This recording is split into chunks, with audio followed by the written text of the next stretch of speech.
This is a story about one wild animal and the very long reach of 8 flexible arms. A story about a sudden rise, a changing sea, and the communities caught somewhere in between. A sea where the only constant is change. For Will and his father, it began like any other day. Another morning, another tide, another line of pots to haul, until suddenly it wasn't. Because inside the pots was an unexpected inhabitant.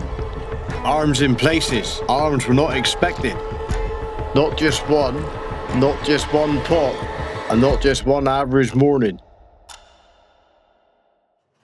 So the story started moving, from deck to dock, from harbour to harbour, and eventually, over at the Marine Biological Association, Dr. Bryce Stewart was minding his own science. Until... As big as your dog? That's amazing. Bryce set out to follow the trail with a team around him, and a century of records at his fingertips.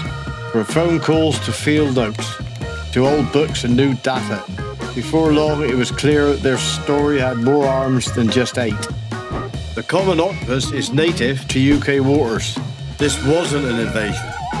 It was a bloom, a rare surge in numbers of a species more commonly found further south, in warmer seas. To understand it, the NBA-led team pulled together science, fishing knowledge, dive records and citizen sightings. A coastline's worth of clues, and the reports kept coming. Further down the coast, from one harbour to the next, the same shift was being felt. For some fishermen, octopus became a new catch. For others, they became a very clever, very flexible problem. They got into pots.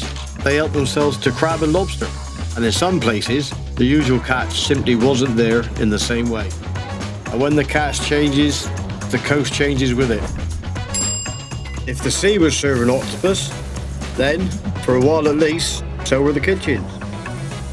Some stayed local, some travelled further, to markets where octopus were already part of the culture. But not every ripple looked like loss. For divers, the bloom brought something else.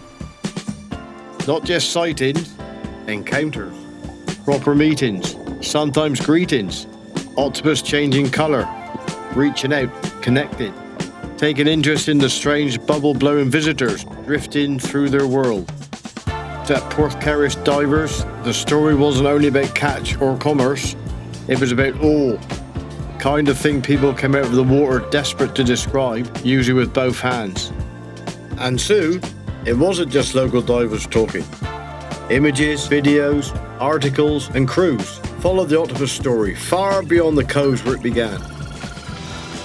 Meanwhile, back at the NBA, the bigger picture was coming together.